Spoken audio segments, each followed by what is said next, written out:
May mga interesting na development ngayon sa NBA. Sa panalo ng Golden State Warriors kontra Memphis Grizzlies, naagaw na nila ang number 5 spot sa West. Grabe yung 52-point game ni Curry sa napaka-importanting panalo na ito para sa team.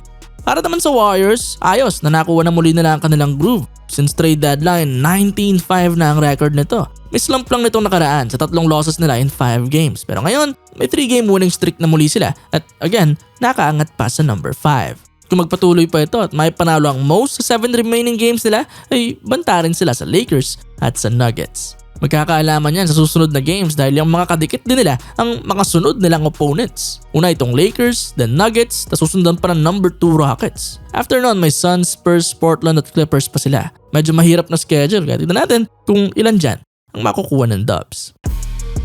Meanwhile, sa Memphis naman, inaasahan na itong mangyayari na babagsak sila gawa ng hindi magandang stretch ng team.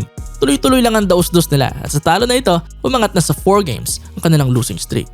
Marami pa silang natitirang mahihirap na games. Ang worry pa nila rito kung maungusan din sila ng Clippers at Wolves dahilan para bumagsak sila ng play-ins. Di hamak na mas mahirap na path yun, di ba kung sakali.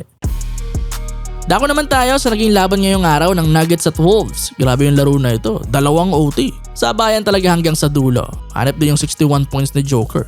Pero sa huli, nagwagi nga sina Anthony Edwards at ang Wolves dahil sa foul sa tres ni Westbrook kay Alexander Walker. Isa sa mga importanteng notes yan sa basketball, never foul a jump shooter. Lalo ayan, last few seconds na lang at lamang pa sana sila.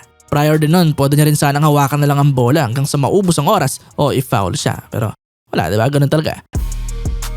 Panalong ito ng Wolves, malaki ang impact na ito sa magulong bakbakan sa pwestuhan sa West. Una na syempre para sa kanila.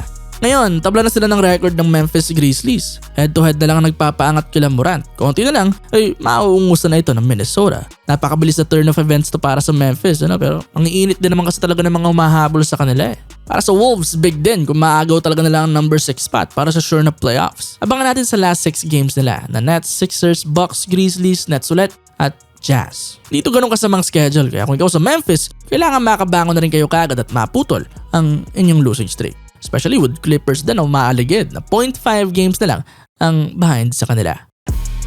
Pero isa pang epekto ng laro na ito ay sa bandang itaas naman ng West. Sa talo ng Nuggets, nagkaroon ngayon ng window ang Lakers na maagaw ang number 3 spot. Pareho na sila ng dami ng talo at isa na lang ang angat sa wins ng Denver. Pero yun nga lang, may laro kagad sila Jokic bukas kontra Spurs yun. Hindi naman 100% sure pero Nuggets ang liyamado ron. So kung manalo nga, madadali muli ang Lakers na malampasan sila. Lalo 50-50 din naman si LeBron kontra Warriors. Malaki rin ang epekto ng result nun Kung manalo ang Lakers, another step yon para abutin ang Nuggets. Pero kung matalo, ang Warriors naman ang mas didikit sa kanila at magbabanta rin na agawin ng spot as number 4. Kaya kaabang-abang ang magiging tapatan na ito, Yung simpleng LeBron versus Curry nga lang na matchup, interesting na Paano pa? Ngayon naghahabulan din sila sa standings.